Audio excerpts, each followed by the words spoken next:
Kom ons praat reguit met mekaar. Is jy gestres oor 2026? Oor jou finansiële situasie vir 2026? Want as jy is, jy's nie alleen nie. Mense voel dit oral.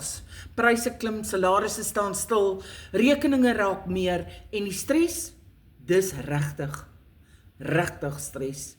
Baie mense kyk na 2026 en wonder by hulle self, hoe gaan ek dit maak? Hoe gaan ek oorleef as alles net duurder word?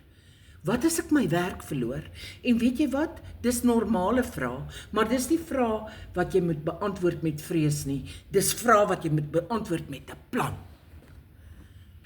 Want sonder 'n plan gaan 2026 presies dieselfde wees as 2025. Net duurder. Maar met 'n plan B, 'n side hustle, 'n ekstra inkomstestroom kan alles verander. Jy hoef nie ryk te wees om te begin nie. Jy hoef nie ondervinding te hê nie. Jy hoef net te besef, as jy niks verander nie, verander niks nie. So ja, as jy stres oor 2026, gebruik daai stres as 'n wake-up call. Moet net nie paniekerig raak nie, maar sê, ek gaan voorbereid wees, ek gaan my eie inkomste bou, ek gaan die jaar anders aanpak.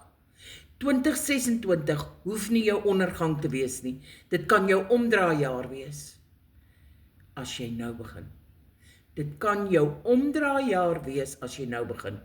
Maak 'n plan, bou 'n plan, want jou finansiële vrede in 2026 begin vandag, begin so spoedig moontlik, begin hier aan die einde van 2025. As jy meer wil weet oor die plan wat ek begin het, sit 'n ja in my kommentaar en ek laat weet jou.